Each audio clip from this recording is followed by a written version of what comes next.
go. Let's go.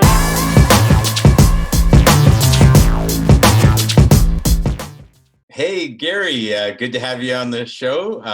More to come with Neil D'Souza, all inspired by you. I wanted to have you on as the first guest. So first of all, thank you for being on the show.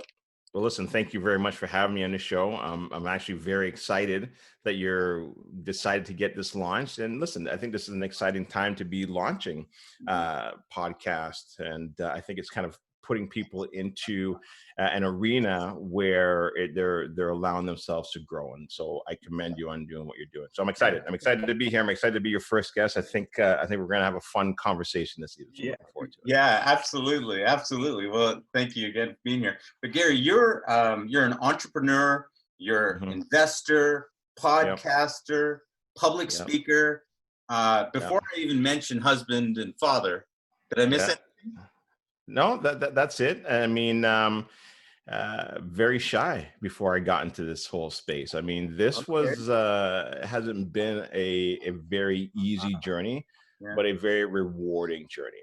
And so I think a lot of times people think that, this is what you're born to do. And I think a lot of times that your gifts are buried inside, but you've got to work hard to dig to actually get it out. And so this has really been, I would say, probably one of the best learning experiences I've ever gone through my whole entire life, starting back in 2008, when I really decided to understand the importance of mindset and stop blaming other people and taking ownership for where my life was going. Wow. So okay. So it's Well, I definitely want to dig into that. Before I dig into that, we want to get a little bit of personal background. But even before that, I've got a little something. I didn't tell you about this. There's some rapid fire questions to get us kicked off. And so it's basically choose an answer or yes or no answer. One of those. All right. Okay, cool. So we're doing that right now. Beautiful. Let's do that right now. Yeah. All right. I think, I might have told you that we were going to do them later on, but we're going to do it right now. Okay. Beautiful. First off. Okay. And these are obviously all for you. Okay. I make friends easily. Yes. I have a vivid imagination. Yes. I worry about things. No. I love large parties. Yes. Fancy socks or fancy shoes? Oh, fancy shoes. I put old socks sometimes in the fancy shoes, just as long as the pants are a little longer so you don't see the socks. But I mean, it's nowadays everyone's wearing the shorter pants, so, I don't know. Yeah, I'm going to have to change it up. We'll even come back to that. Okay, solve complex problems or sweep the deck at a cottage?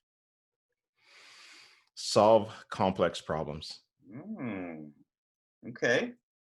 A glutton for punishment. All right. Yes. I've been doing it for a very long time and I enjoy it. Yeah. I enjoy it because that is how you grow. Yeah. Right. It's that's where the gifts are. I love it. I did that back in my previous life, back when I was a shift manager at TD and dealing with incident management. That's where originally I kind of came from before I moved over to this world. And so I was dealing with major incidents right across Canada, actually right across the world for TD Bank, where there was like all their ATMs would go down, or the point of sale devices, or Walmart, or their merchant services, or whatever it may be. So I was like in the command room, and I would have to get all the technical experts and geniuses to try and figure out what's going on and then make the decision based on the information that I had, where it could actually make the situation even worse. Yeah. So it was that gave me, I think, the I would say the courage to kind of doing what I'm doing today, and also the to loosen up on the fear part of making mistakes. Because you were in the middle of all that hotbed of. I've always been in the fire. I have to say always, but I mean, I've been in it for quite a bit of my life. And you realize that it's really drawn something out of you. For sure. Yeah. that's how you get out of that circle. Every time your circle expands, and it makes things more comfortable. Because now when you go back to your center, you realize that you can actually expand even further. So I'm always trying to live on the edge. Yeah. Okay. So then to go back to the questions, so then favorite sport? Soccer. Soccer. Mhm. Good looks or lots of money? Ooh, man, good looks. 'Cause if you got a good looks, you can get the money. Okay. Place in the world you'd like to visit? I would say Australia. Australia. Okay. Yeah, I've always wanted to go down to the land down under. Down under. And Yeah, put a yeah. shrimp on the Barbie. Okay. Last question. Yes. Thanos, Iron Man, or Black Panther? I'm gonna say Iron Man, but I understand where Thanos was coming from. Mm, Very interesting dilemma he had to deal with, but Iron Man. okay, wait. I'm gonna have to write that, make a note because we got to come back to that. Yeah. Okay. So Iron Man is the man. Um, Yes. you want to fly? I want to fly. I love his character. Yeah. He was the man of the people, Yeah. you know? Yeah. And he was fun. Okay. So now, so tell us a bit about yourself. For the people that are watching, listening, Yeah. your personal side. We talked obviously, husband and father. Right. Hobbies. But give us a little bit about you. My The hobbies. man, the myth, I the mean, legend. yeah. Look, when I was younger, I started playing soccer back when I was 7 years old, and I would say that really helped to mold the person that I grew up to. I understood the importance of teamwork, and I understood the importance of winning and also losing. But even though when I did lose, I wasn't a sore loser. It was like, okay, I need to get better, so that I can improve my skill sets to come back even better. And so again, it comes down to the losses, right? The losses are just as important because that's where I think you really grow and become somebody who is a better version of the person you were yesterday. And I think that if you really kind of take a look, that's the essence of life. And so being a part of a team, that really helped to mold the person that I am today. And my coach, I would say, was my second father. The discipline that he instilled in me, and when I didn't do good, there was punishment, and you had to kind of sit down and really realize. And punishment just mean like taking you off the field and think about what you did out there, and then come back better, stronger, harder. Yeah. And Talking so about 7 years that old. really. Sorry. And you're talking about at 7 years old. Well, 7 up until 21. Okay. Okay. Yeah. So Yeah. 7 wasn't as that hard, but Yeah. as we get into 12 and 13, then I, Yeah. I started playing on rep teams, Yeah. and it was great, and the bonding was good. It helped to kind of mold me as a leader when I was younger, and Yeah. then as I got into my 20s, got into the world of the corporate world. Mhm. I think I then began to forget about my dreams because I remember when I was like 18, 19, I was like, man, I'm going to be successful. I'm going to have my own business. And all of that just kind of went away when I had my son at the age of 22. And it was because now I had to put food on the table. And so I was working at Canadian Tire, $7.25 an hour, and that wasn't going to cut it. And then I was able to get into TD Bank, um, not because of what I knew, but because of who I knew. And so my diploma really didn't help me. Yeah. And I remember at the time I was going around to a lot of different companies, handing out my resume, and it was like a full-time job. Yeah. Because I really need to get another job. And I would wake up early in the morning, go downtown, hand resumes out, go up, and like I would just pick a building. Then I would go and have lunch with Darlene, continue. And after 6 months of doing that, I remember having like a stack of letters back from these companies saying, "Hey, listen, thank you very much for your resume. However, at this point in time, we are not hiring.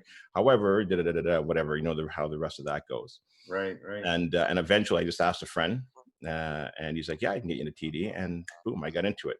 So then, fast forward, when I first got into TD, loved it, because I was in the IT world. Didn't know much about IT, but I grew to love it. Yeah, And fast forward up to around maybe the age of 33, 34, I started realizing that as fast as I was growing at TD, because I started off in the tape library, then I became frontline operator, then team lead, then manager, then shift manager. Um, and I was climbing quick, income wise as well. I was yeah. still behind on my debt, and Okay. I couldn't understand why. I was like, this doesn't make any sense. Yeah, Like I went from 25,000 a year to like up to like 80, 90,000 in a few years.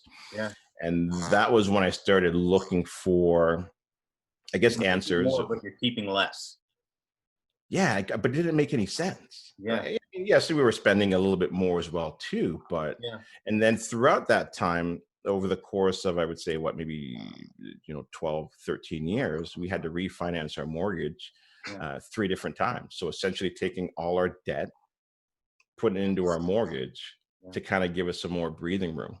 Mhm. And then when I really started digging into it, I would say the person that kind of changed my life was, number one, my brother. He brought The Secret over, Okay, which was, that was, I think, the first time it aired was like an Oprah.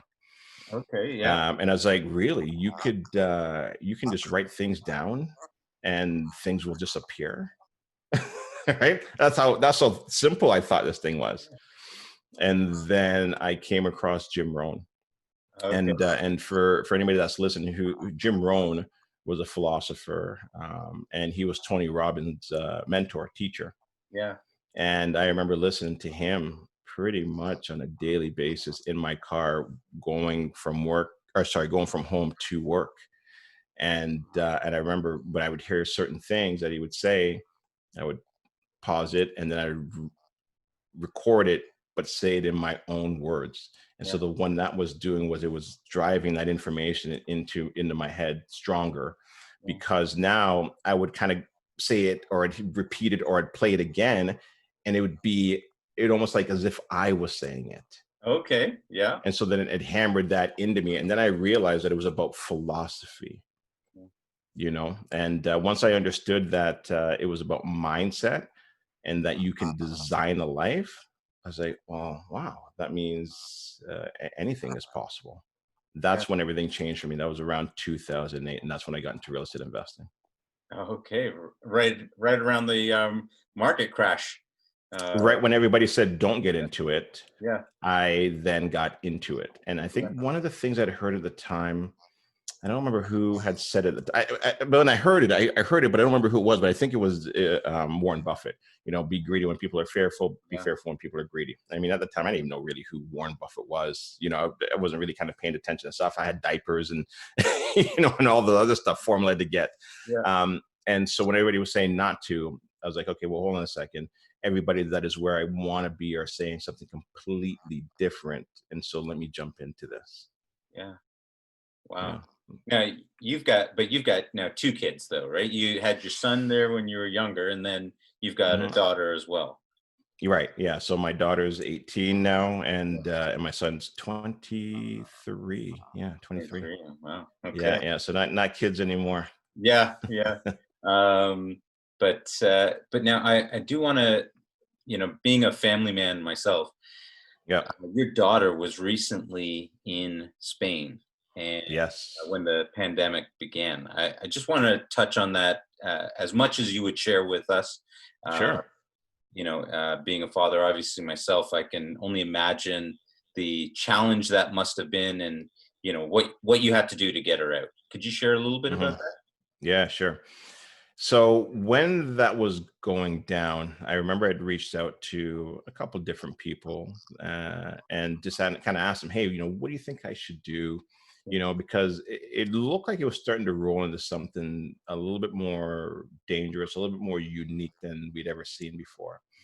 And I never like making a decision out of fear. And so I didn't want to make a decision out of fear. And I remember when I called her, she said, "Yeah, Dad, everything's good here." And the next call was like, "I don't know, something's a little strange over here." And then she was starting to get a little panicky. But I still didn't want to make a decision based out of fear. Never in my wildest dreams, I think they're going to shut the world down, you know? Yeah. And I'll never forget this. So a couple of my friends, this is back when the boys could go out and have a drink at the bar. Remember those days? I So don't we know went out. back then.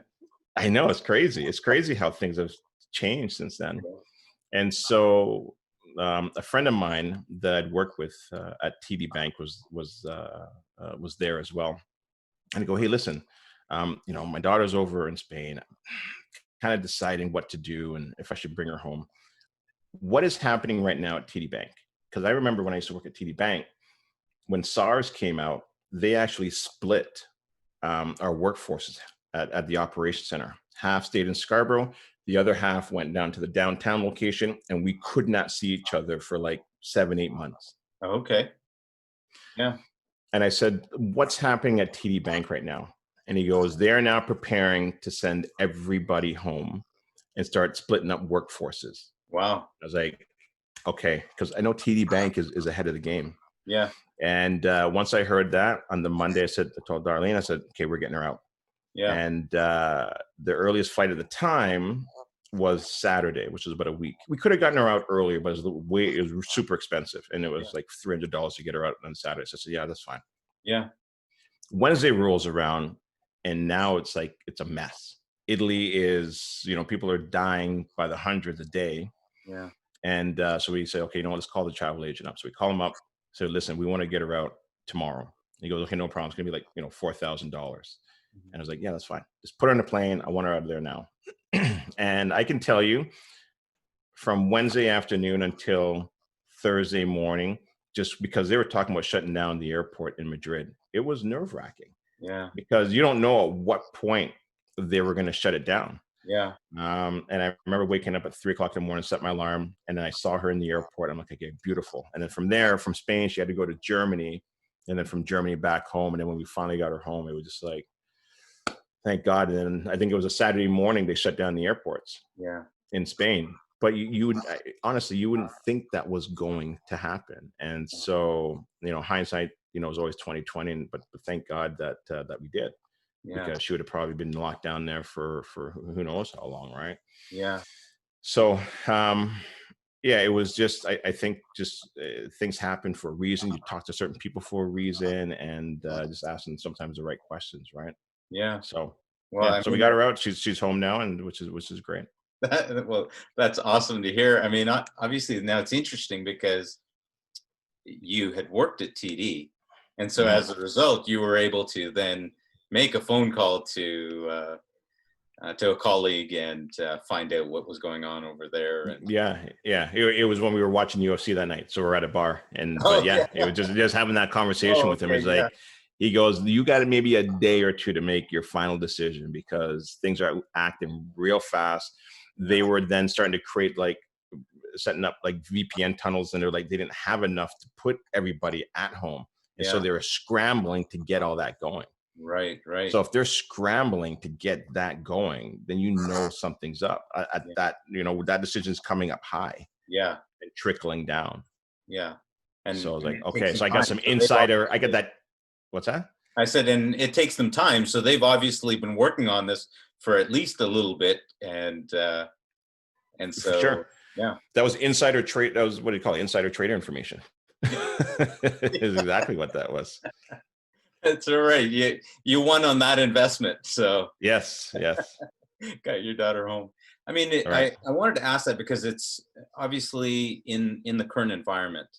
We're all at home with our families, with our kids, Yeah. and I'm Yeah. sure there's lots of people with family in other places. And every day I wake up and I'm seeing the kids around, and sometimes they drive you crazy, but at the same time, it's also a comfort to know that they're here, they're safe, and Yeah. especially with do you send them back and my kids are still at school age, so you know Right. uh, and the government keeps teasing this idea of, hey, we're going to send them back at some point.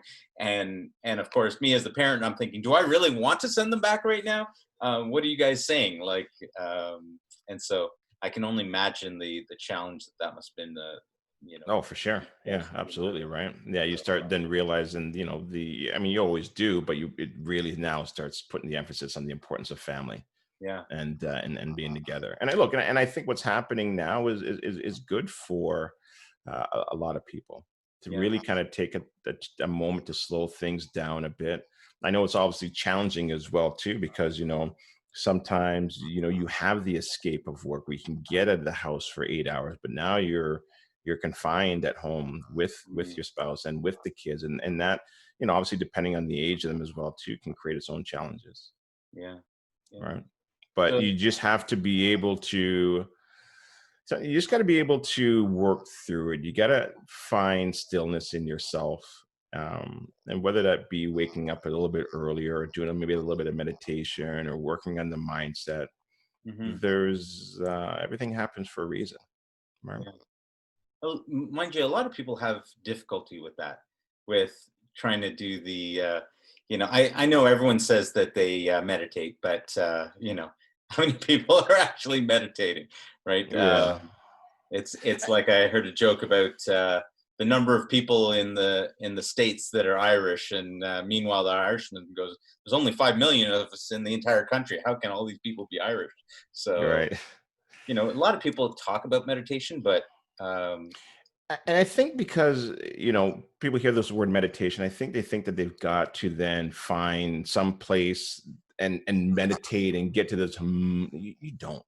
You, yeah, you can meditate even if you're just going for a walk and just be conscious of your thoughts. yeah, That's really what it is be aware of, like, be the observer yeah, of you and what's happening in your thoughts, and oh, that's interesting, oh, that's interesting, as opposed to having the thoughts impact you or affect you. Just be aware of, here's a thought that's coming in, and then just observe it.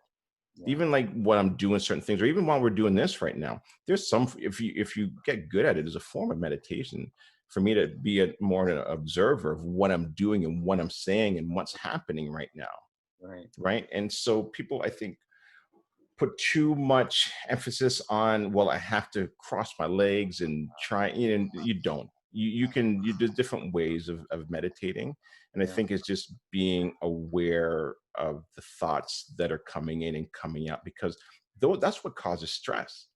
Because think of the amount of different thoughts that come in and out of your head on a daily basis. It's incredible. I can't remember what the number is. I've heard it before, and so it's just a matter of just trying to slow those thoughts down, because it's always about living in the now, yeah, as yeah, opposed to worrying about the future that may not even happen in a certain way, yeah, or what I said 10 minutes ago on this podcast, and oh my God, I shouldn't have said that. I screwed up. yeah, And so people beat themselves over those yeah, type of things, right? yeah. Well, I think a lot of people they're also trying to they want they want everything to be this Instagram worthy, right? Like they Right. want it to be something that you can tweet about. You want it something that you can put on TikTok. And so uh, Hmm.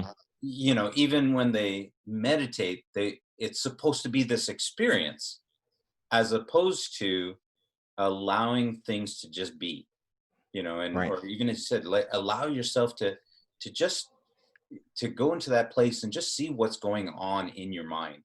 Just Yeah. allow the things to happen and see the things that you're focused on, right? Because the number of thoughts that go through your mind, and giving yourself the opportunity to be able to even hear yourself think.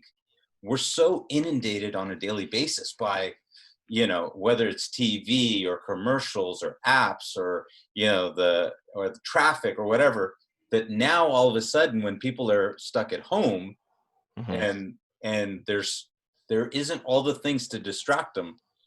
I think it's actually kind of driving people a little crazy right now. And so I think that says a lot, because now would actually be the best time for people to meditate. Absolutely. Yeah. Listen, and especially in the world that we live in today, Yeah, of information, where I'm sure if you pick your phone up, you probably got something coming in from WhatsApp, Instagram, Facebook, TikTok, emails, texts. It's just an inundation of information. Yeah. Who do you listen to, or what text do you reply to first, or what email? And Yeah. so then you got to come up with some form of a system to work through it all. Yeah. If not, then you just end up spinning your cycle. And then at the end of the day, people say, man, I'm so busy. But a lot of times people are busy not doing Yeah. anything, but just doing all these crazy things. Yeah. Like even like I take a look at my email, it's crazy. And so then I cannot live in my email.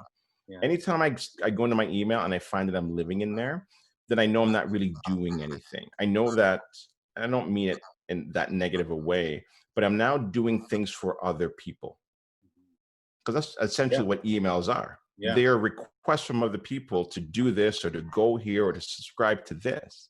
Yeah. And so I try my best to go into my emails maybe twice, 3 times a day max. Sometimes only once a day I'll be in there. But then when I'm in there, I'm going through it, and I just go through it one by one. Once I open it, I respond. Open it, respond. I won't go in, oh, that's a difficult one, get out of it. I just go right through it. And Yeah. what I'll do too, if I have time in the evening, I'll go through them, I'll reply, but I won't fire it off until the next day. Yeah. Then that way I can take a look at it, go just kind of review it. And then sometimes, you reply to an email, you're like, man, screw this person. And you're all fired up. And then you realize, you know what, it's not coming from a place of,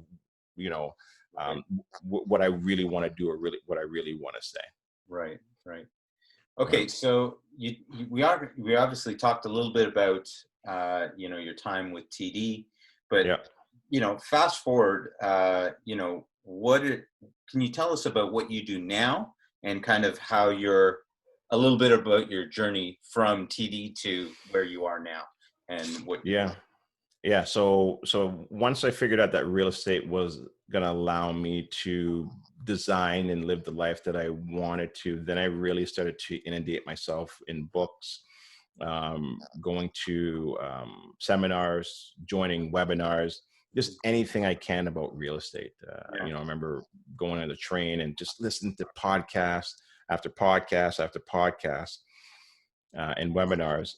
And then once I realized this is it, then I started my own real estate investment club in Durham. Okay. Because there wasn't really a whole lot out here. And then from there, when was that? 2010. Okay. Yep. 2010. And then from there, we didn't have memberships or anything like that at that point in time. It was just teaching people what we knew. Started my own newsletters. And then I did that once a week.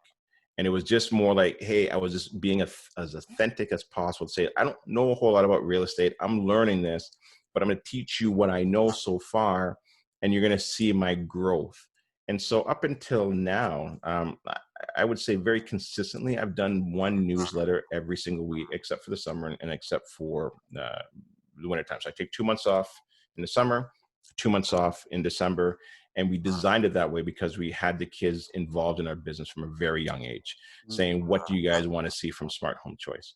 And so they helped design it, saying how much months they wanted off, how much money we wanted to make, what type of vacations we wanted to take, how many people did we want to educate, did we want membership, everything. So, and I still have that Bristol board right in that closet there today, to even like the whiteboard behind me, where they saw that this is how we were going to design our life through the power of the whiteboard and vision. And so today, now, I still own the real estate investment club, which is called Smart Home Choice. We are co-owners of a brokerage in Oshawa called Our Neighborhood Realty, and we got about 65 agents there. Then we also are the owner of a lending company, which you've helped us grow that, which is called Deep Pocket. So we do first and second mortgages through that. And I know a bit about it, but what I like to do is bring experts around me. And so I'm not the smartest guy in the room, but I like to surround myself with some of the smartest people out there, because one of the things that I learned in the beginning was that you don't have to know everything. You just have to know who to go to or where to find it. Right. And that's really how I kind of built the business that I have today. And obviously, and I'm also a host of my own podcast, which is called Real Talk Yeah. with Gary, which is on iTunes and Spotify, Yeah. and a few other platforms. And I've now gotten to the point in my life where um, I'm still wanting to grow. Yeah. Um, I'm comfortable. And so then now for me, it is service to many. And Okay. it's helping as many people as I possibly can through education, through even like what's happening in the world today. You know, Yeah. prior to this, I was doing my best to try to educate everybody the importance of owning land. See, people think it's like just the house itself, and the house itself is a depreciating asset. If you're not maintaining it or keeping it up, it depreciates. It's the land where the real value is. And so then when you have crashes that we're going through today, it's the land that you want to hold on to, which has real value, because I mean, we can really get into money and how money works and fiat currency and all that. But once I understood that the dollar is just paper, Mm-hmm. right? Then I was like, well, I can't invest in the stock market anymore. Now, I'm not saying you can't make money in the stock market, but it's the asset. You can feel it, you can touch it, it's tangible. It's kind of like gold and silver.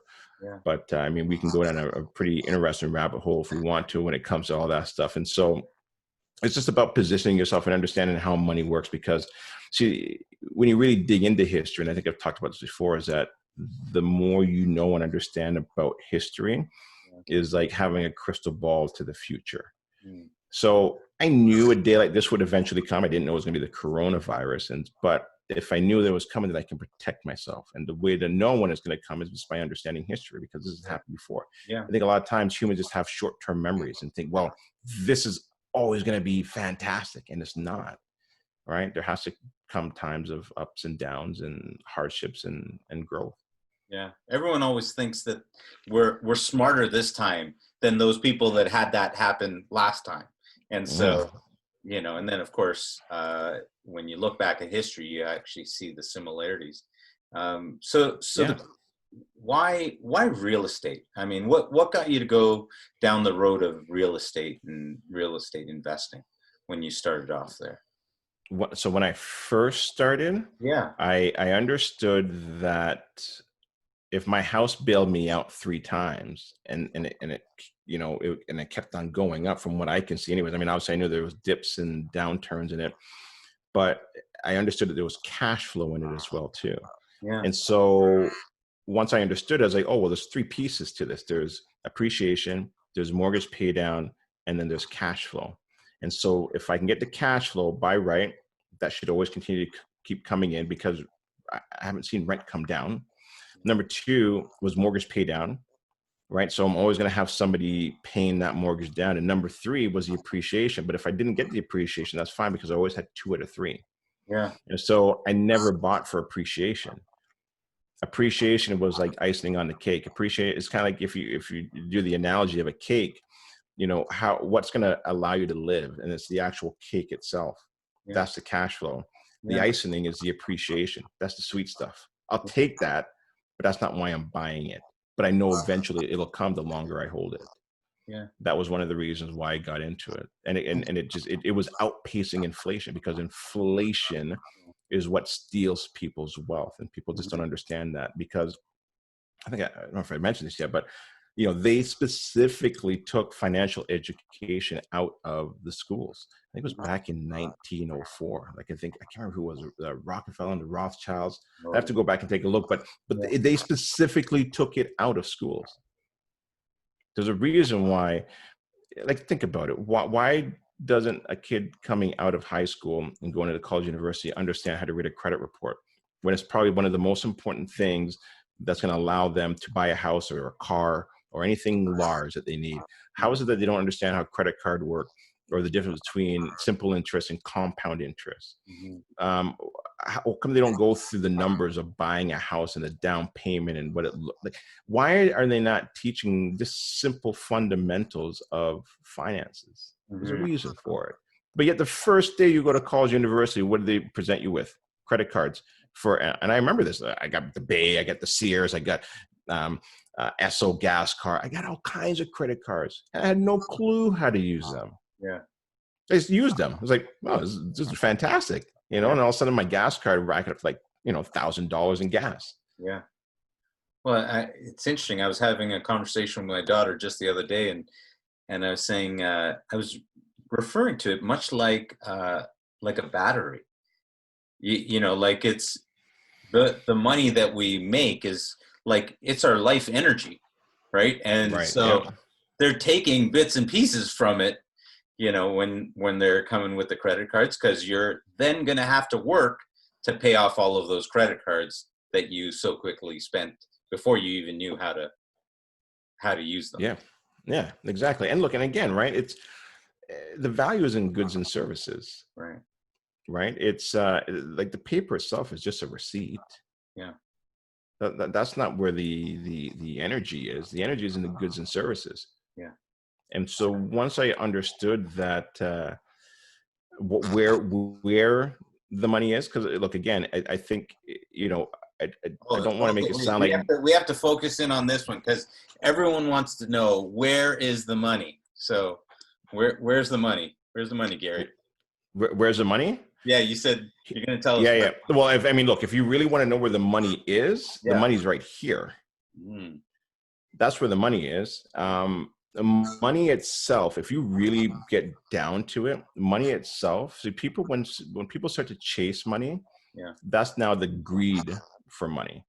And it took me a few years to figure this out, but now I no longer chase it. I just learn how to attract it. So then if I know how to attract it, then I'm no longer a slave to it. And so whenever I need it, I'll just attract it to me. Because, well, that sounds kind of hogwash or very, you know, just, how do you mean just attract it? Yeah, well, because I've now become, because now I've become very attractive, not physically, but people will look at me and know that, hey, look, he can invest in real estate and I can then help them invest in real estate, or I have this idea, come along with me. So I'm always wanting people to come along this journey with me. And it's not whether I know the answers or not. I'm willing to go forward and they can follow with me, and that I'll be there with them the whole entire time. So I've gotten really good now at learning how to attract money. Yeah. And I think the best analogy to really kind of highlight the importance of it is like oxygen. Okay. And so people say, well, you know, oxygen is important. Well, yeah, it is 100%, but hold it and see how long it serves you. And so that's the same thing as money. Yeah. Hold it and see how long it serves you, because see, money is useless unless you use it. Yeah. So then oxygen, you attract it when you need it and you release it when you don't. It's the same thing with money.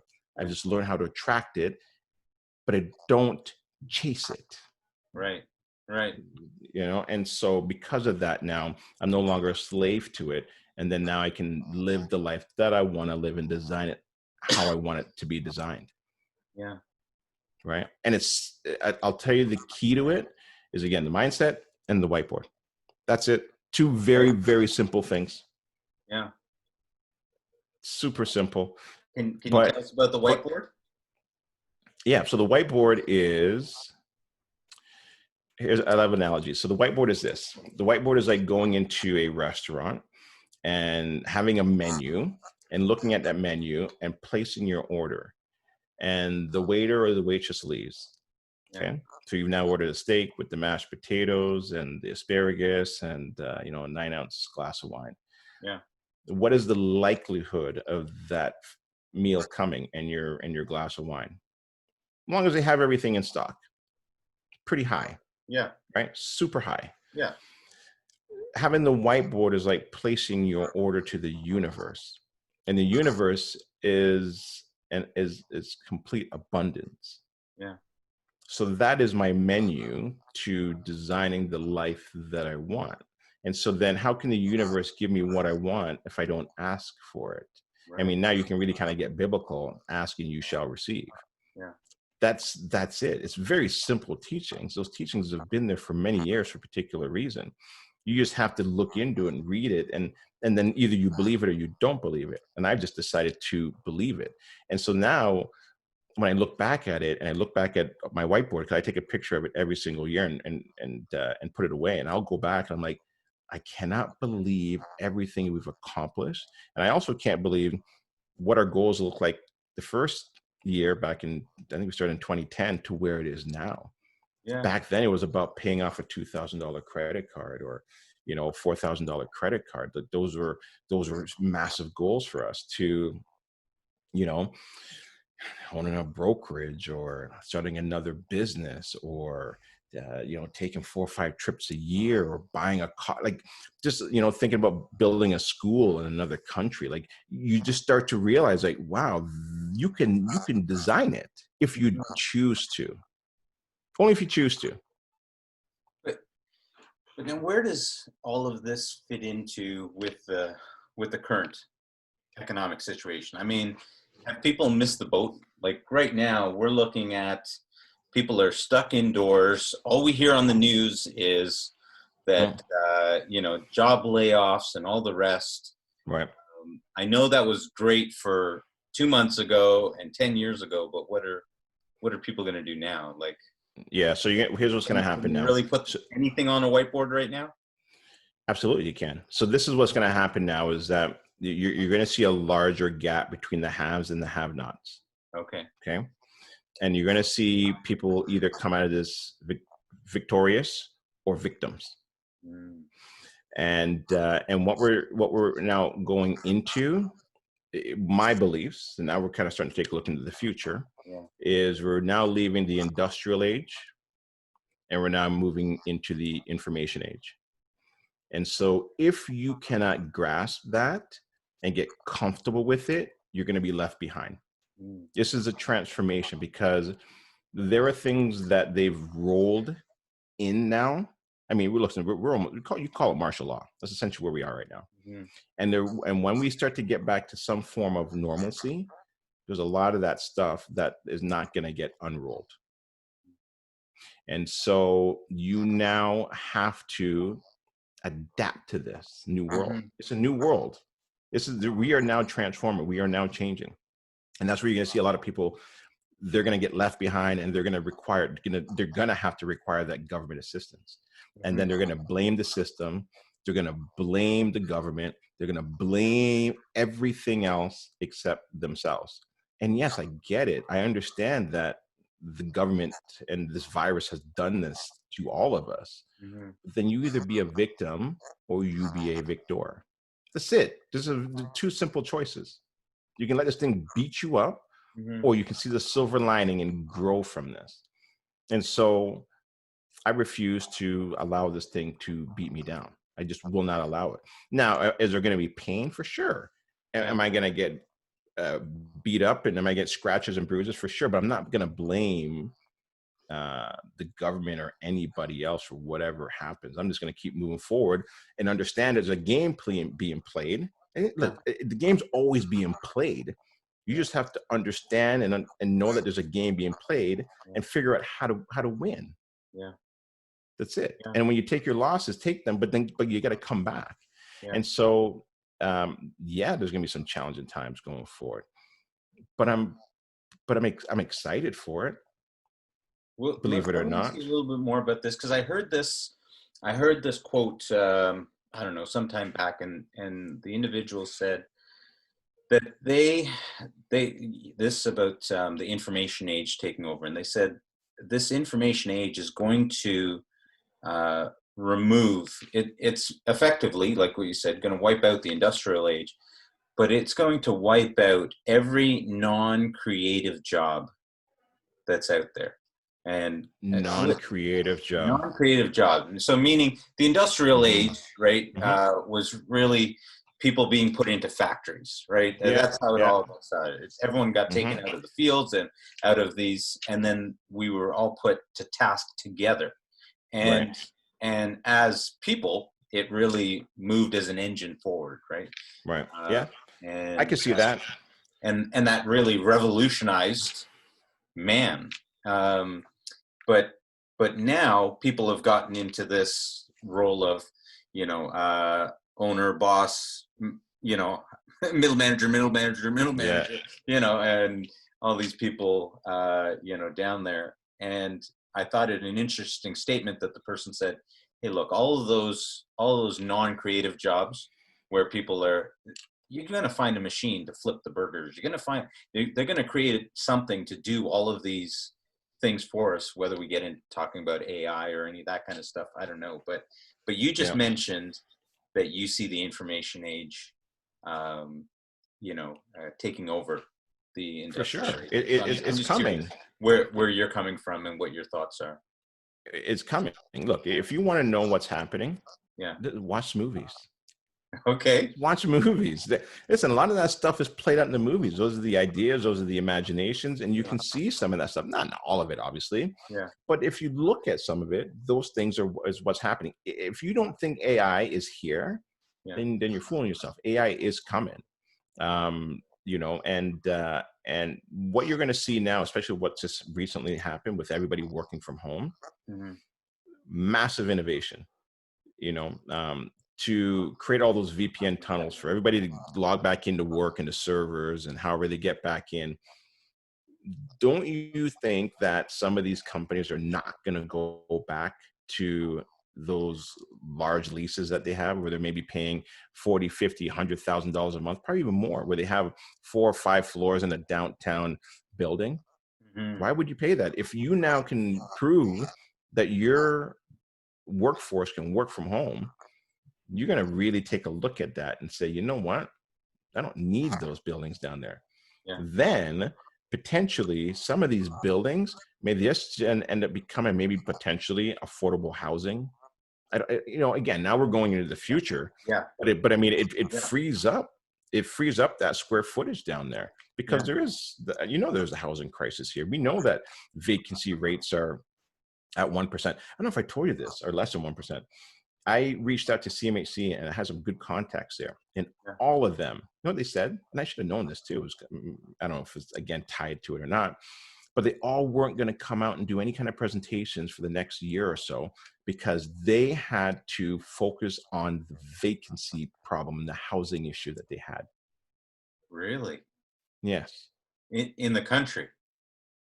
Well, more specifically, I guess maybe, but I was more, it sounded to me like more like an Ontario, but yeah, maybe potentially. I don't know if the country, I would say more within the GTA. Yeah. Yeah. Because there's a legitimate housing crisis, Yeah. especially with our immigration, whether it be from other countries or interprovincial.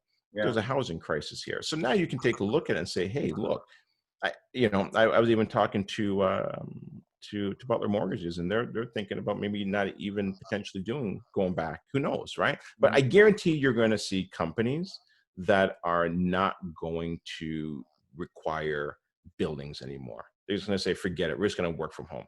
I mean, look at my company, for example. I don't have a building. I don't need a building. And I've been doing this since 2010. So I'm comfortable with this world already. Yeah. I'm very comfortable.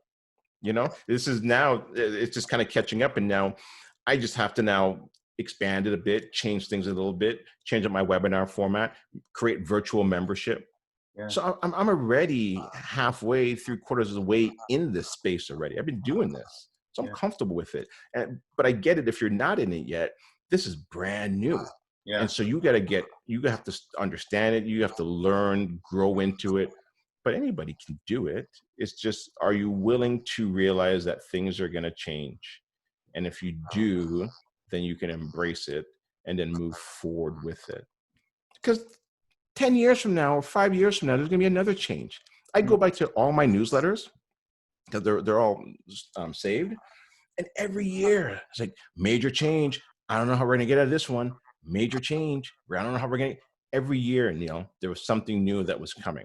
Now, I would say this is obviously the biggest one. Yeah. But it's just as long as you can learn to adapt, just adapt and embrace change, that's the best way. I think Bruce Lee said it best, just be water. Just be Right? water. So water gets into the cup. You just become water. You just become that cup. Wherever it goes, you just become it. Yeah. So what position did you play when you played soccer? I played either inside right or right wing. Okay. Yeah. You were the scorer. Okay. Yes. I was fast, super fast. Okay, that's really interesting. I guess what, as I'm listening to you here, I'm thinking about, once upon a time, kings made castles, and it showed their power. Yeah. And then factories started getting built, and look at our factory. And then skyscrapers, these huge office buildings started getting built with the logo of whatever company it was emblazoned on the top.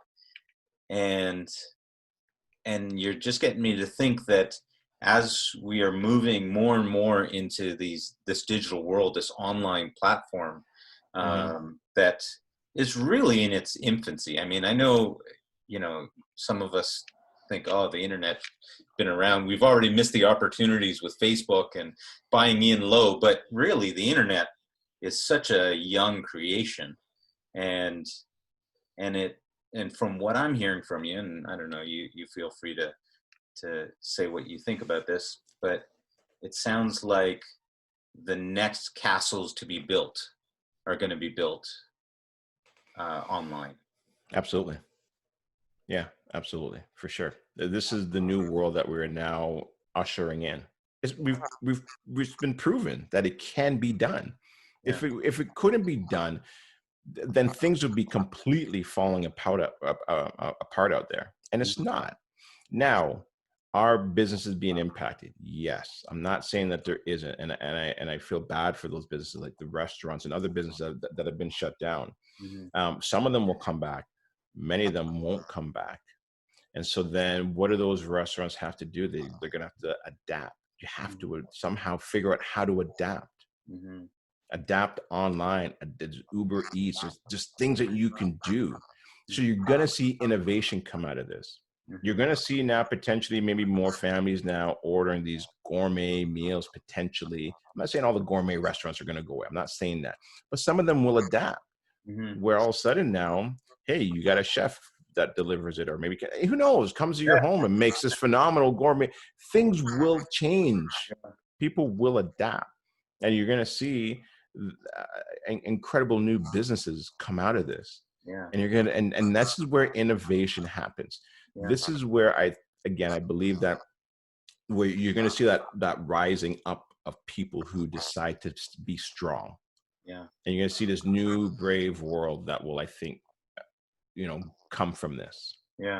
I mean, or listen, you can take the dark road and say, oh my God, this is going to be a disaster and the world's coming to an end and here comes World War III. You can go down that road too. Is it possible? For sure it's possible. But it hasn't happened yet. So then why not then be optimistic and look for the silver lining in what's happening? I mean, look at the skies. No planes up there. Look at the oceans. No gas getting dumped into it from all those cruise line ships. We're giving Mother Earth a break.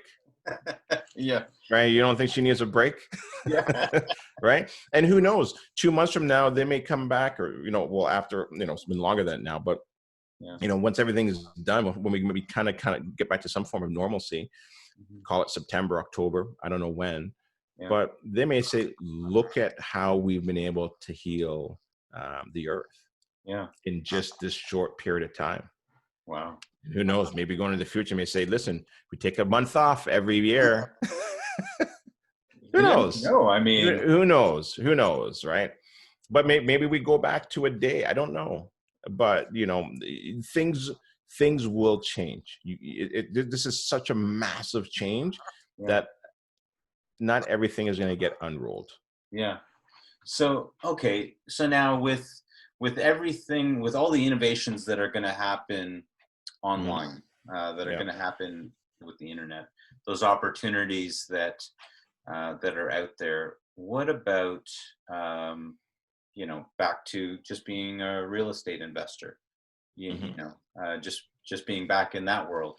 Because you started off by talking about the value in the land, and where do we stand now trying to balance these two forces, a force that's moving forward in a virtual world online and a real physical world. Right. So are you talking about, like, is it still going to be viable to invest in real estate, or doing it virtually? Sure. Well, I mean, one of the questions I wanted to ask were some of the biggest mistakes that you've made but part of me is asking, are those even going to be relevant going forward? I don't know. Where does this all fit? Where do you see all of Well, this? look, real estate is always, I would say, is going to be a great option, no matter what, good times or bad times, because people always need somewhere to live, Yeah. right? As long as you're buying smart. And so a lot of the homes that we've bought for ourselves and with our investors has always been under that $500,000 mark. So if the real estate market slides, the bigger homes, they're going to come down harder, but the homes that are under that $500,000 mark, they're not going to drop that much, right? But they will slide a bit, potentially.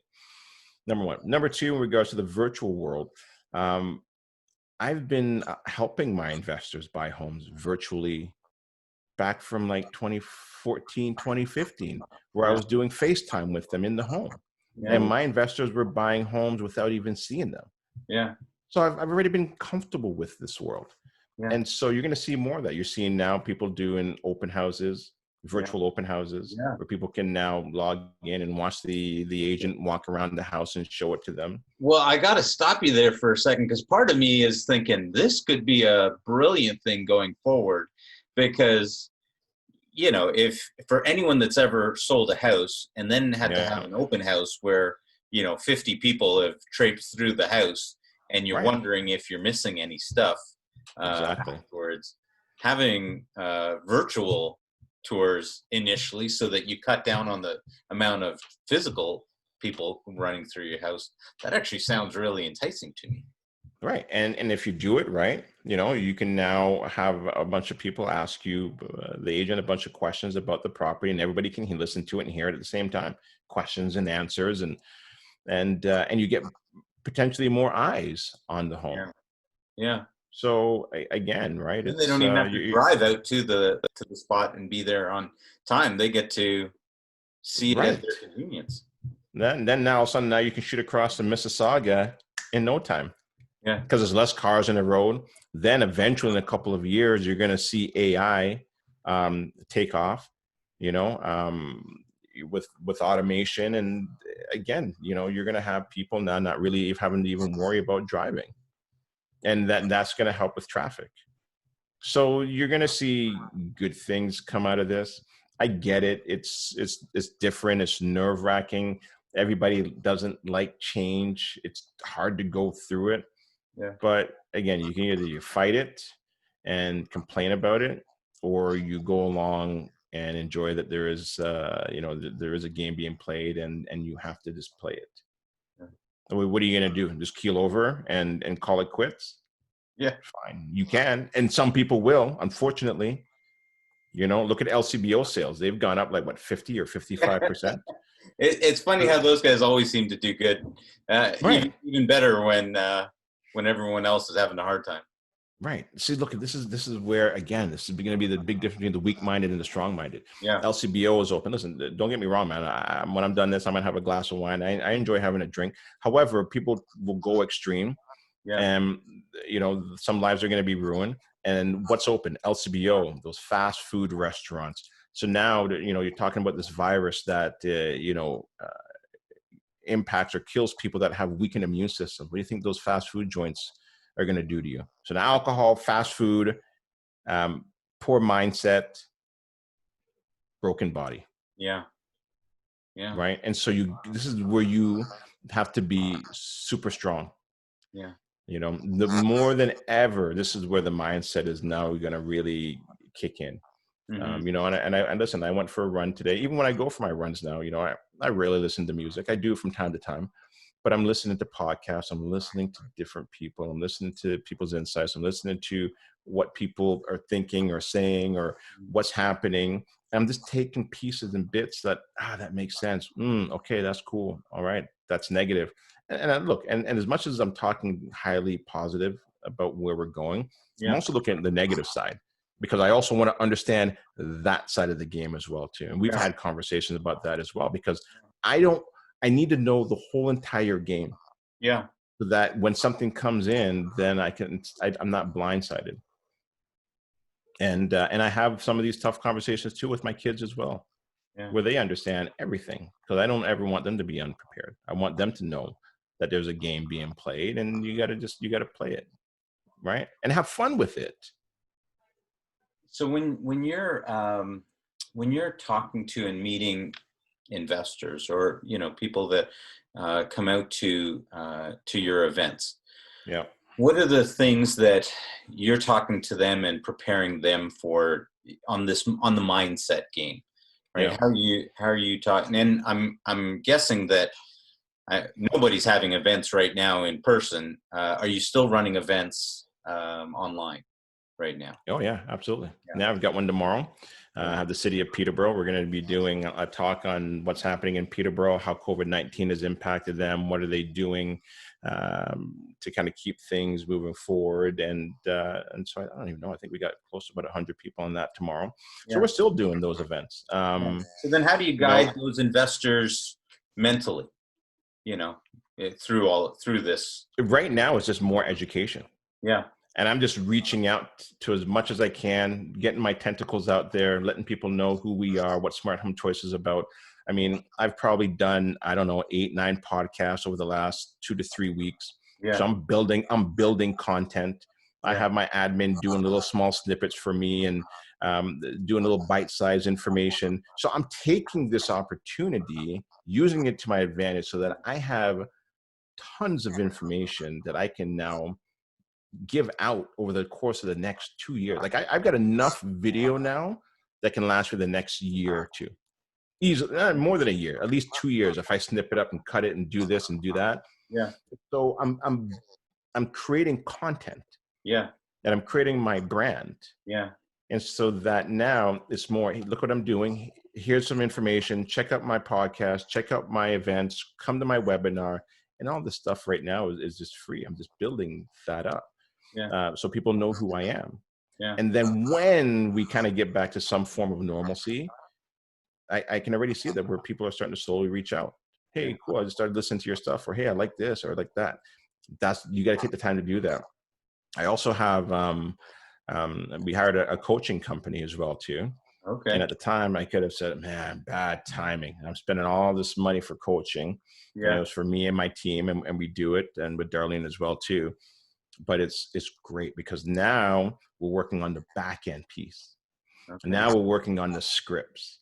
Yeah. Now we're working on how to clean up the conversation that we're having when somebody new comes in, the funnel piece. How do we like to kind of get them from they want to invest in real estate to being able to invest in real estate, and where we've kind of let some of it kind of just fall through the cracks, if that makes sense. So we're cleaning and polishing up the back end piece. Yeah. So that when we open our doors again, when we bring the people in, our back end piece is working properly through the campaigns and through the advertising or whatever it may be. Yeah. So I'm not taking, listen, I was talking to somebody just today, and I'm like, I am busier now than when I was open, but I'm not getting paid. Like I am super busy. Yeah. And it's because I'm just getting ready for when the doors open again. Yeah. Yeah. Right. So I can sit here and I can cry, I can complain, I'm not making any money and this and that, or I can take this opportunity knowing that all the energy that I'm putting into what I'm doing right now will eventually pay off in the future. Where did this guy come from? Because there's no way that this guy came from just playing soccer. Like I did. Your hands in so many different pots. Where did this guy really come from? What built you into that? Because I mean, I know I'm sure everyone that's listening, they got to hear that, oh, you listen to tapes on the way to work and back, or audio and all this kind of stuff, but how did this guy get home? What drives this man, Gary Hibbert, to have his hand in so many pots? If I had to say what it is, I think I'm being driven by someone else. Okay. There are times where it just feels like as if I'm doing it, but it feels like I'm doing it. Call it God or God. Call it whatever you want to call it. But it just feels like there's something else that's bigger at play. And so I wake up, I'm like, is this what you want me to do? And then I just do it. Wow. And I don't worry about the money aspect of it anymore. I just do it. Yeah. You just do it. And then but I always, I feel like the money always just comes when it needs to come. Yeah. Right. Because I don't have to do the podcast. I don't have to do the brokerage. I don't have to start deposit. There's so many things I didn't have to do, Yeah. but I feel like I have to. It's just a hard thing to describe. Yeah. But I do enjoy it. I do enjoy it because I hate going to bed and I love waking up. Yeah. So I think that's how you know that you're following your passion or what you're supposed to do. Yeah. That's really interesting. Because I think everyone's got their motivations, and Mm-hmm. when people are listening, they're going to have their own things that are motivating them and moving them. But Yeah. To have your hands in that many different places, it has to be something bigger than just a paycheck, right? Yes, You absolutely. want to keep moving when everybody else is sitting back right now and sitting at home, maybe afraid or worried about their finances, and meanwhile, you're really building. You're building right now while everyone else is sitting around doing nothing. Yeah. I Watching, am building. I am still waking. Yeah, I'm still waking up early and I'm still going to bed late. And listen, but I'm also still spending time with the family and yeah, going for my runs and um, cooking dinner. And so I'm yeah, doing all of that stuff as well. But it's not like as if I'm like, oh my God, here goes another day. And when are they going to get us out of lockdown? And maybe I think the first little while I was kind of like that, but now I'm just like, okay, it is what it is. yeah. And this could go to September. And if it does go to September, then I might as well enjoy it. Yeah, it's true. Right? I could sit here and kick and cry and complain, and the government's only giving 2,000 and CERB, and they're only giving 75% on the tax payroll, and I guess I can cry and complain and all that stuff. I can, I hear so many other people doing it, or I can say, okay, well, buckle up, Dorothy, because Kansas has gone bye-bye.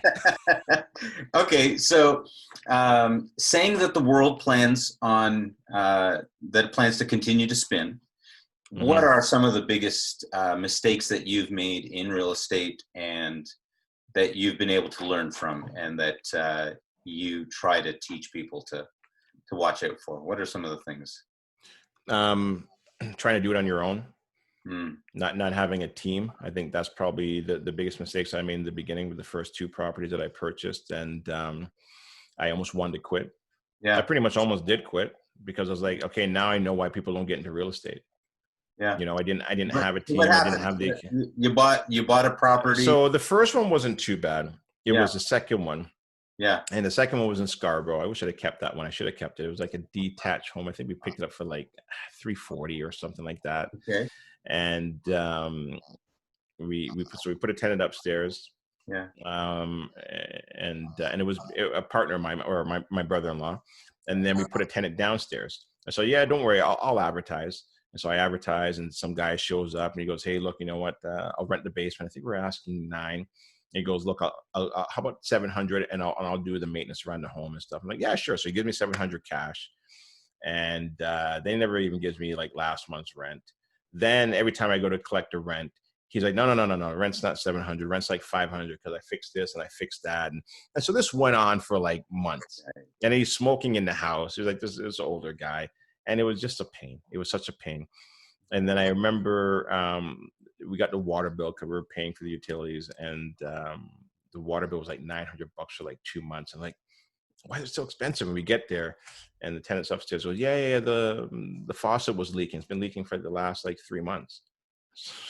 You don't want to call and tell nobody, And so it was just headaches after headaches after headaches. And the guy said he was going to cut the lawn, and he wouldn't. And then we had to go there and cut it, and we had to do the snow removal, and so there were just so many mistakes that we made with that one. Yeah. And meanwhile, you got kids. Right. And then so we ended up selling it, and I think we maybe walked away with $2,000 or whatever. And we only had it for about a year and a bit after the real estate fees and this and that. And But it was a great lesson. It could have been a lesson that was worse. It could have cost us money, but you know what? It probably did, because we did spend money in there as well too. Yeah. But that then made me realize that I can't do this on my own, and I have to find either a mentor or a real estate investing company that's doing this, that can teach me how to do this properly. And that's what I did. And then I understood the importance of team. And then that's when now I built Smart Home Choice, and I got the best people surrounding me right now, that where I don't need to figure out whether I should incorporate or not. My accountant says, now you need to incorporate. Okay, high level, cool. Okay, I don't really get it, but thanks, I trust you. Yeah. And so now I just have all the experts doing what they're supposed to around me to help build me up, so that I can focus on what I'm good at. Yeah.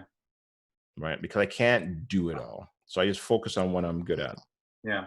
And what do you see as your unique skill to your success? What's that you're good at? I would say the dream, the vision, making people believe in me. I think that's what my skill is. Mm-hmm. You know, because I'll always put my foot first.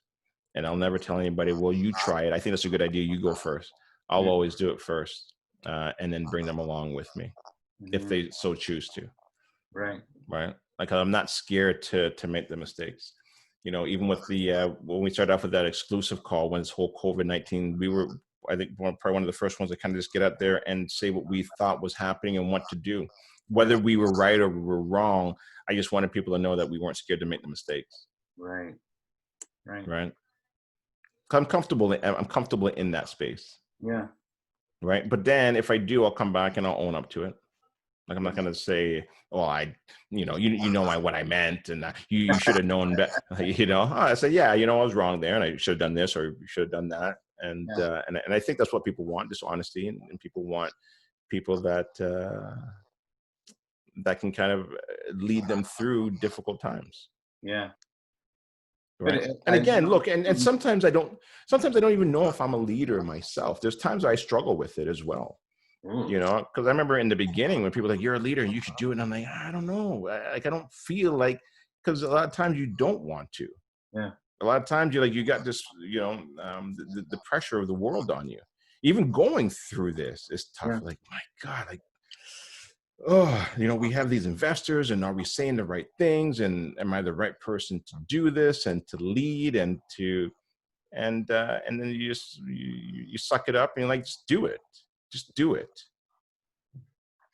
Is a leader allowed to say that they're not sure, or that they're a little intrepid? I think so. Look, man, we're all human. Yeah. And so, we're all human. We all breathe the same oxygen. We all have the same type of blood for the most part, and we all have fears, and we all make mistakes, and we all have great moments. And so then, for somebody not to believe that a leader can't doubt himself from time to time, but at the time when I'm leading, I don't doubt myself. Yeah. Right. But, in hindsight, or if I'm talking about it on podcasts, I don't mind sharing my vulnerabilities. Yeah. I don't mind sharing that, I kind of, stopped exercising for a bit, because the people need to know that you're human. Yeah. I am human. I'm not special. I just do special things. Yeah. From time to time.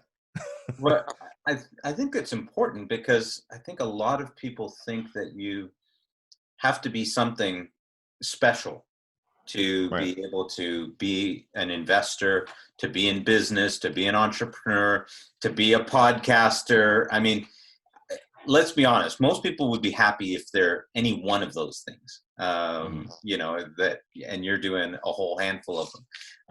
But people would be happy to do any one of those things. And that in and of itself would be scary for most people. And, there's so much in this world where everyone feels like they've got to look perfect, right? They've got to do it just right. Otherwise, people won't want to follow them. And I think that's a lot of what we've grown up with, what we've been taught, that you've got to be that way. And so a lot of what you're saying kind of flies in the face of that. Yeah.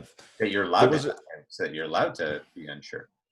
For sure, right? And look, there's this one quote. I mean, and I can't remember exactly how it goes, but something along the lines of, when I slide into my grave, I want to be my body tattered and torn up and bruised, and say, "Whoa, what a ride!"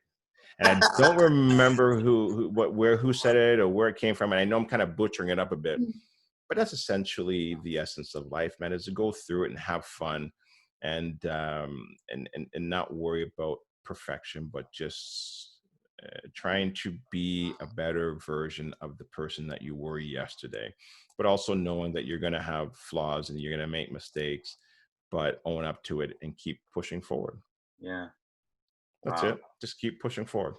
That is good stuff. That is good stuff.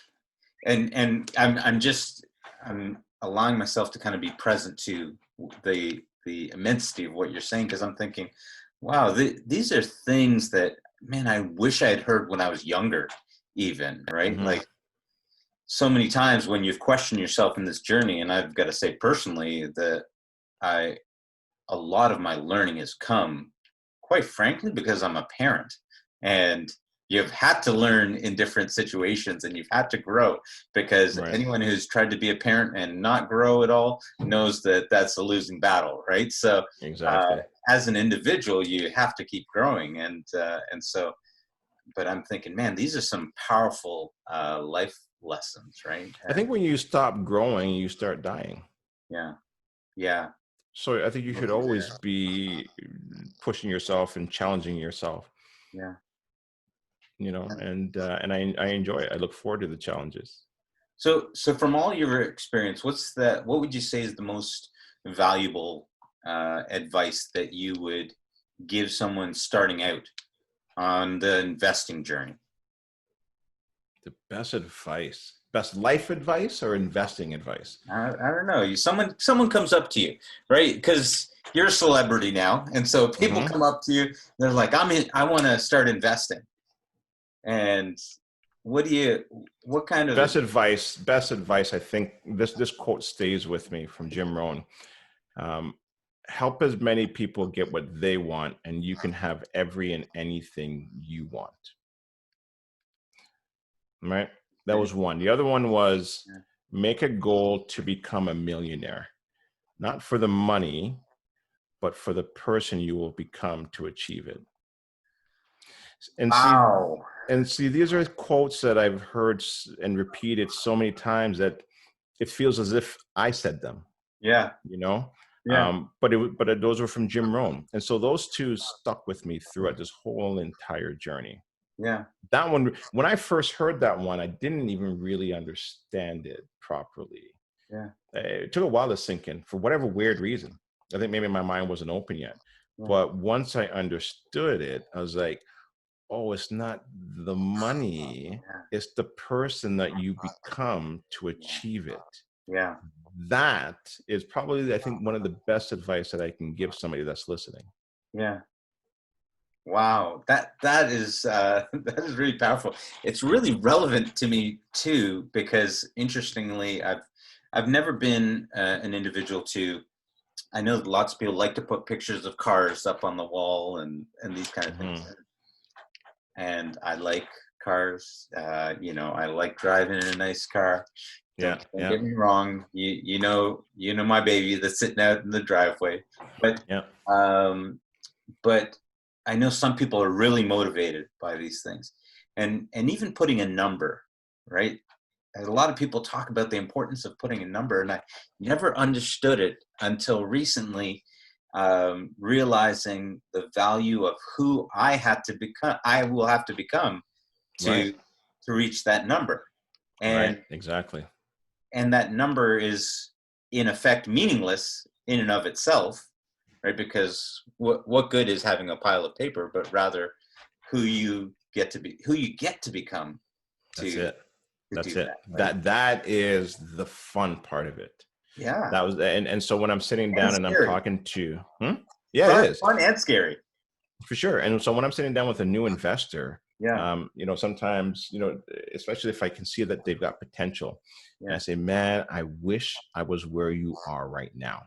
And they're like, what do you mean? I want to be where you are. And I'm like, no, no, no, you don't understand, because I can see your potential, and I can see that you're going to have an incredible journey. See, it's not the destination. Destination is death. Yeah. It's the journey that's the most enjoyable part of life. It's the journey. And so when I look back from 35 to 45, I mean, man, like, you know how many times I wanted to close down Smart Home Choice? I can't even tell you. Yeah. So many times, because of the pain, and because of the things weren't going right, and because we didn't get as many members as we wanted, because, you know, we thought we're going to have, you know, 50 people show up and 5 people showed up, and because, like, all these things where, you know, they weren't happening the way we thought they were going to happen. It's like, we've been in it for so long, why is it still screwing up? Why Hmm. have we not learned yet? Hmm. And so there's lots of times, like, you know what, maybe I'm just not built for this. Maybe I'm not cut out for this. Hmm. So lots of times, lots of times. And so then you just got to wake up and you're like, all right, that was yesterday. That's the past. And now let's move forward. And you push forward. You push Wow. forward. That really is a skill for the entrepreneur, for the investor, being able to put things in the past and move forward. That's all you can do. I Yeah. mean, even when I did some of my earlier podcasts, you know, man, sometimes I was super nervous. Yeah. You know, if I, especially if I had like a guest that I looked up to or I respected. I mean, Yeah. look, there's times even too when I was doing presentations, I'd be up there and I'd fumble up on my words and make a complete fool of myself, or Yeah. sweat, or just a mess, And I get off stage and I'm like, I am never doing this again. Yeah. Never, never. Yeah. You come home like, darn, I am not. I'm done with public speaking. I am not cut out for this. I'm horrific. And I think here's where I think some people make the mistake is that people say, you know, follow your passion, and that, so you think that your passion is supposed to be easy, and I don't think so. Mhm. I think your gifts are buried, and you have to chisel and get to it to really bring your gift up, to Yeah. show how much work was involved to get to where you got to. That's where your gift is, because I feel now that I'm growing slowly into my gift of, like, I do enjoy the public speaking now. I'm getting there. I'm getting better at it. I do enjoy the podcast. I do enjoy crafting that skill, because I feel that I'm getting better at it. Even when I do my intros, like, you know, before I had to type it all out and try, and now I just whatever comes to mind, I just speak it. I just talk. Yeah. I just and just it's just a flow, and I enjoy it. Yeah. You know, Yeah. and it's just the gift that it was not easy. That was not my passion, Yeah. but now I feel as if it was, because I had to chisel it out of me, if that Yeah. makes sense. Yeah. Absolutely. Absolutely makes sense. I Yeah, because if it was easy, then it would be, life's not supposed to be easy. I mean, you know, can you call a touchdown if you don't have to go through the linebackers? yeah. Yeah. Well, Yeah. If there was no one that you had to get by, yeah, I mean, you can't would call you that a really spike touchdown. the ball? Because, Yeah, exactly. you know, Exactly. And that's what I think the journey and victory is all about, is, you know, going through those challenges and the hard times. yeah. That's really interesting to me because, you know, for a long time in my investing journey, in my business and entrepreneurship journey, I always thought I had to become this person. I had to be this person, and I was always trying to be something. And somewhere along the lines, I would say in the last couple of years, even I realized it was a lot more about there. There is me. I'm already there. I just needed to remove. So this idea of chiseling away, this idea of Hmm. sculpting, I realized that I'm called into these things, right? Like I heard Gary Vaynerchuk, Gary V. Yeah. He Yeah. actually Yeah. Yeah. talked about whenever someone comes up to him and asks him if they should write a book, Yeah. he always says, "If you have to ask me, you shouldn't. You shouldn't do it." Right. Yeah. And it made me think, you know what? If someone has to convince you to do some of these things, you probably shouldn't do it. Yeah. But But in the meantime, if this is who you are, then you're going to naturally go down that road, and you just need to move some of the stuff in your way. Right. Yeah. But you brought up a good point. I mean, look, life, I think I wrote it today in actually one of my posts, but it's it's not a switch. It's a dial. So people think like, okay, now I'm on. Okay, now I'm presentable, and now I'm gonna do it. And then, but it's not a switch. It's just a dial. Just turn it up every little day, every little bit. Yeah. Just dial it in, right? And if you can just do a little bit better that you did yesterday, that's all you need. Even 0.5%, 1/4% doesn't matter. Yeah. At least you're moving in the right direction. Wow. Okay. So I can totally go with that, because it's how I started this podcast, and this is why I had you on in the first place on my episode number 1, because you inspired me to do a podcast between you and Gary V. I realized, okay, let's go ahead and do this, and so I wanted you on. But podcasting, what got you down that road, and where do you see that taking you? I decided to go down the road of podcasting because I felt like as if I had a story to tell. Okay. And I thought I could kind of share some of my story along the way through the podcast while interviewing people and taking bits of information from other people and learning from them what I liked and what I didn't like.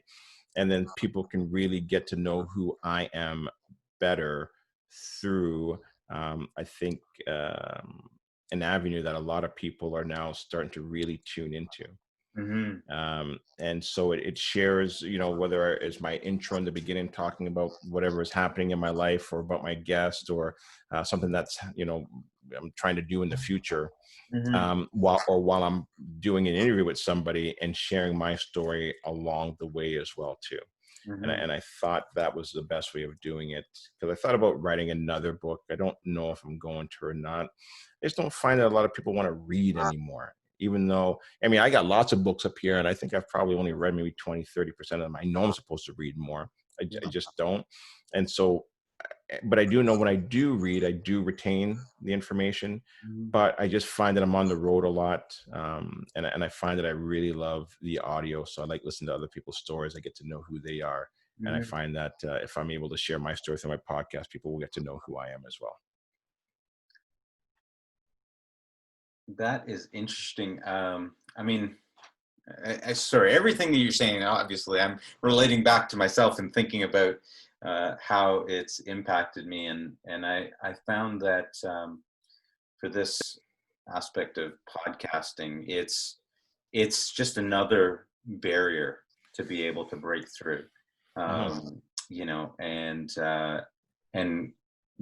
listening to you talk about being able to share your story is a powerful thing, right? Because there's so many people that you can impact that you would never have imagined if you didn't do that. This was something that struck me, and the reason for me even wanting to get into podcasting as well. Once upon a time, before the internet, back in those days, there was no way to ever connect with people in other places. And now we have this opportunity. We've got this medium where you're able to interact with, I mean, we're doing a Zoom call right now in the middle of a pandemic. Right. And, exchanging information, learning and growing. And people get to sit in on this conversation. People get to sit, listen, learn themselves for free. Right. They get it's the information age. That's right. And it just blows my mind at that opportunity. And so, quite frankly, for me, I want to interview guys like yourself and other people. I want to go down this journey because, hey, how else do you get the opportunity to be able to sit at the feet of great minds and learn? Because you can go to the bathroom and look in the mirror and talk to yourself and hear yourself all you want, but you're not going to learn anything further, right? It's when you Mhm. introduce yourself to new thoughts and new ideas, and the stories, the journey that other people have gone through, that really helps you to grow Absolutely. and Yeah. fall forward. I think this is the age of enlightenment, Yeah. you know. But I mean, I'll find out because I've got somebody that I'm trying to bring on my podcast that understands the moon and the sun and the planets and all that. So I'll find out. It feels like but honestly, I think that this can be a time of enlightenment. Yeah. This is a time where if people are ready to rise up Yeah. and get the information, because listen, it's a highway. It's tons of information out there compared to like when we were kids in schools Yeah. and we had to dig for that information in encyclopedias to Yeah. where it is now. It's at Yeah. your fingertip. You got Alexa. You got anything, Siri. You got everything at your fingertips. Yeah. And so then either you embrace it or you fight it. Yeah. And so there's no point in fighting it Yeah. because Without then if taking you too much of a tangent on this one, I'm actually a little concerned for, quite frankly, the school systems, because of what you just said. Once upon a time, the teachers were the holders of the information. And now Mhm. there's so much information out there that, and we're in the middle of the crisis that we're in, and students are learning online. And I'm wondering if we won't see a change even perhaps in the way that our kids are taught and the school systems, as opposed to having them go and sit in the schools for all that time. Are we seeing a potential shift here in the school systems? I think it's possible. Again, if you got more people now working from home, you got more people maybe potentially not spending that much more on gas or um, maybe somebody might decide whether the father or mother, maybe you don't need both people working. Maybe you start doing some homeschooling instead. Yeah. That you may see a shift there to maybe potentially that. But I think you're going to see a combination of both. I think you're going to conversation of seeing, obviously kids going back to school, but maybe even some saying, look, I'd rather you just do it online. Yeah. I don't know. It'll be interesting to see, but I definitely know that there's going to be a shift. I mean, I got a property that's closing in a couple of days, and I remember when I closed it last year, and I was like, why can't I just do this from home? He goes, oh, we're not allowed to, and show me all the regulations. Doing it now from home, Yeah. right? And Yeah. I guarantee that's not going to be backed out. Yeah. Right? All I got to do now is sign some papers and show it to them, and they take a picture of me and next page and take another picture of me. Yeah. That there's no need to unroll that. Right. Right. So you're going to see hundreds and thousands of new ways to do business. Right. Right. It's right across the board. Right. Which will, I'm sure, have its own issues, but Everything's always going to have issues. Any type yeah. of new innovations, issues is going to Yeah. be, criminals out there and trying to do this and trying to do that. But again, that comes with the territory. Yeah. Okay. So Gary, what's next for you now? What's next for you now from here? Where are you going? Oh man, that's a good question. I mean, I know you're not going to have another event outdoors for a little bit. You're staying out of the parks, just like Trudeau is asking us to. But Right. you're doing some physical distancing. But where are you going? Where's the business going? Where are your investors going? What's the next thing? What's the move? I think the next thing for me is I'm really enjoying the podcast because now I'm doing it more often. I like that part of it a lot. Yeah. If I can do more of that, I would love it. Yeah. Growing smart home choice. I still think that real estate investing is probably the best and safest choice for many investors if done properly and correctly. Yeah. Helping to grow the brokerage. So training the realtors so that they understand the importance of real estate investing. Then they can then turn around and either bring their clients in or train their clients on the importance of real estate investing. And it's not for them to have 8, 10, 30, 50 homes, just one. Just one can change somebody's life. That's it. Yeah. All right. And so at least now they have that safety net that, it's sad to kind of see what's happening in the stock market where now in the next 2 years, I can't remember how many baby boomers are supposed to, I think it's like two, I can't remember what it is. There's a large number. Mhm. And now their nest egg has been wiped out potentially, where now you're seeing that transfer of wealth. And that transfer, which is sad now, is going to be the bailout for the large corporations. Yeah. And if they maybe just had one investment property, potentially, Yeah. they could at least had some type of a safety net. Yeah. So that's the sad part. And so I want to continue to teach people on the importance of that, Yeah. the importance of owning land. And if you look at words, I like to pay attention to what words are, like, landlords. And I think there's a reason why they call them landlords. Like, they were lords of the land. Yeah. And if you're, and so if you can own land, God's not making any more of it. It's kind of like gold. It's whatever there is that's it. That's it. So Yeah. claim your piece of land. Yeah. Okay. So that's interesting. I was just thinking, so where does, and you mentioned about gold. So where does gold and precious metals sit in amongst this? I know that people talking about, you need land, you need some sort of safe haven at this point in time. Yeah. Gold is, in your thoughts? Good. I think gold is, look, we know that it's the one form of money that's survived throughout history. Go back to the Roman Empire time. I was talking to a good friend of mine, Stefan Arnio, and pretty much gold has never changed in value.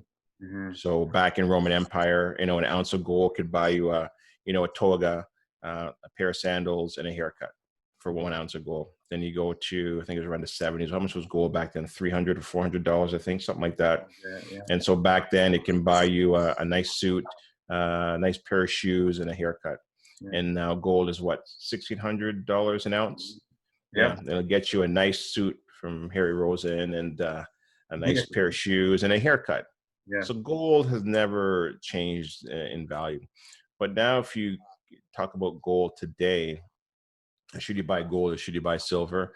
That is more of an insurance play. That is if you think that the currency is going to die. Mm-hmm. And now you're starting to get into currency wars. Mm-hmm. And so then now if you see gold start to take off, and I think eventually, I hope it's not this time, but I think eventually you will see the price of gold and the Dow eventually meet. That's when you know that there's something wrong with the currency and that there may be a new currency coming in. Yeah. But it's just it's an insurance play. And so then eventually you'll have to get out of gold and silver. And then they'll probably usher in some type of a new currency or whatever it may be. But I mean, I don't know. I'm not, I don't understand that to a T. Mm-hmm. But because I feel comfortable and confident in real estate, I'm probably just going to kind of stay in this market for now. But if I see something really crazy going on, I may shift into gold. Yeah. And I also but I do have silver as well too. Yeah. And so I do own that because I think that, silver has been really cheap for a long time. And I think eventually it will take off. Yeah. But again, it's an insurance play. And when it does take off, eventually I'll cash in on that. And go from there, right? But it's not something it's not a long-term, at least I don't think so. I don't think it's a long-term play. It's more like here, it's taken off now, I'm an insurance play. That's really what it is.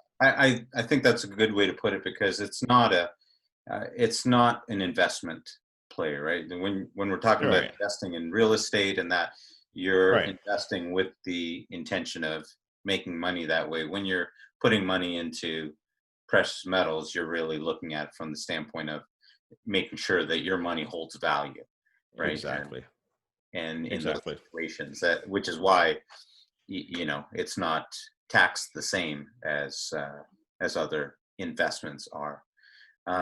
Okay, so Gary, we've gone a long way, and I know there's so many other places that we could go with this conversation, but I want to ask you one final question. Okay. Because I know, obviously you've got a realty brokerage there, and I know that there's going to be a lot of different people that are going to listen, whether it be realtors or investors. Those are going to be your main audience, people that listen in. So the question I've got is, if you had to start over, knowing what you know now, and the bills need to be paid in 30 days, what do you do? Sorry, so starting all over again, Yep. knowing what I know now, Yep. and the bills have to be paid in 30 Yeah. days. Bills got to be paid in 30 days. So I say that because, we always come across, I mean, you've probably met a realtor that, they've been working and they're trying to figure out how to make sales or how to do this, and they're having a difficult time. And I want to make sure that we add value, right, for different people that listen in. And I'm just thinking, well, how would you get started over again, whether it be as a realtor or as an investor? If you had to get started over again, what would you do right Yeah. now? You know what? I mean, look, if the bills, so kind of saying that I know what I know right now, Yeah. and but I'm back to maybe working at TD Bank, and I've got 30 days to pay my bills. Yeah. Or But I've got all this knowledge. You just Right. left TD Bank, maybe, Yeah. and now you're like, okay, what do I do now? Maybe you also have your realtor's license. Yeah. Um, I would have to borrow money, attract money. Yeah. I would figure out whatever it is that I had to do, but I wouldn't sit around and cry and complain and bitch about it. Yeah. Right. That's what I would have to do. Yeah. Because I mean, look, 30 days is enough time for me to go and get an asset and create that long-term wealth. Yeah. So then now I've got to be able to borrow that, to have somebody believe in me that I can pay it back. That's all you can do at this point in time. I mean, I don't know what else you really could do, Yeah. So, I mean, it's a good question. It's a tough question. All right. But that's all you can do. You got to pay those bills, and you got to be able to find out how to get it somehow. Yeah. Right. Whether it's hard money lending, whether it's you get a second mortgage, whatever it is. Yeah. I think the problem is, though, again, with the second mortgage, and then as soon as that happens, then educate myself. Well, no, but I'm already educated. Right. So then now I know that I can now get somebody to buy an investment property and slowly build that wealth and then pay that money off. Right. So that's what I would do. Yeah. Well, I guess beg, borrow, but not steal. Beg, borrow, but not steal. Although I'm sure sometimes it must feel like stealing because it comes so easily. So, but anyways, okay. Well, that's great. Gary, thank you so much for taking the time. Definitely, no I know problem. there's so many other areas, and we'll definitely have to have you back to talk about some of those other areas, because I know that we didn't even get into a good conspiracy theory, and we could go for 2 hours just on that alone. So we'll save that for another time. No problem. I love the conspiracy theories. I find them very interesting. I would say, though, probably 80-90% of it I don't believe, but it's still, again, it's that whole picture. I just want to know it all. So that, because look, a conspiracy theory is only a conspiracy theory until it happens. Right. Right. Well, right. Well, and there's lots that have happened. I don't know if you heard Michael Burry, from the Big Short, the movie, and the guy who bet against the housing crisis, and he actually just recently started tweeting, which no one knew, because he didn't have a verified Twitter account or anything like that. He just started tweeting. What's he saying? Started asking the question on whether it was legitimate. Well, he challenged the legitimacy of all these measures that we're doing, and crashing the economy in the process. So no, listen, there's another very agenda. high-profile individual to come out. There's another agenda. There is. It's not just only the coronavirus, and look, and I'm not trying to downplay it. I know that people are dying from it. I 100% get that. I think one person dying is too many, whether it be from coronavirus, whether it be from a car accident, whether it be from influenza, whether it be from malpractice. However, it's not enough to shut down and destroy the economy when there's so many more billions of people that are not going to be impacted by it, that could continue to keep working. But look, that's a tough conversation to have. Yeah. And so I get it, and so I'm gonna abide and listen to what the government's saying, because they obviously have they know what they're maybe doing, and so that's it. I'm gonna be a good citizen. I'm gonna play by the rules, but I'm also gonna know what to do while I'm in here, and win the game, and not cry and bitch about it. Yeah. Well, I think in the context of our conversation, this is just another part of life that it's unfortunate. And my wife's a nurse, and so she's on the front lines, and there's a lot of people that are on the front lines, and we obviously appreciate what they're doing. But the reality is that throughout our lives, there's always going to be things that come in the way, right? There's always going to be things that affect us. That's why they even say have an emergency fund, and no one could have predicted something of this magnitude. But at some point, this too shall pass. And so Absolutely. I think, everything that you've shared in light of that, everything that you've shared is going to be just as beneficial, if not more so, on the other side of this. Because and I asked that last question because I think there are going to be a lot of people that come out of this and they may be laid off. They may have to look for other options. And For sure. 30, 60 days may be all that they have to figure that out and make things happen. And, and to not have to resign themselves to, okay, I've got to just get this job here and then that's it. And, instead they can, because I think you're still an agent of hope in all of this. There's still opportunities going forward. Absolutely. Just listen, don't cry, don't whine, don't be a baby about this. I know it's going to suck. And you can say, well, Gary, it's easy for you to say. Well, guess what, man? My whole business has completely stopped. Done. Nothing. My guys aren't out selling any real estate. I'm not out selling any real estate. I still have an admin on payroll. Done. It's finished. So I get it. I understand the pain that a lot of people are going through. Right. Either you cry and you say this is unfair, and then you go to the liquor store and you drink your miseries away, or you wake up early and you figure out how Zoom works and you figure out what you can do while you're home, or build a new business or something. Doesn't matter. It's just something, right? Man up, woman up, just do something and take control of your life. Don't let the government control you. Don't let fear control you. Don't. That's my message. That's gold right there. That's gold right there. Well, Gary, thank you very much for coming on, being the first guest. You're number one. You'll always be number one. Well, I appreciate that, Neil. Thank you very much for having me on the show. I sincerely appreciate it. I think your show is going to be a hit. I think I'm looking forward to listening to, the other guests that you're going to have on here, and I'm looking forward to coming back again. So thank you. I appreciate it. Well, there's always going to be more to come. All right. Beautiful. All right. Thanks, Gary. All right. No problem, Neil. All right. Bye.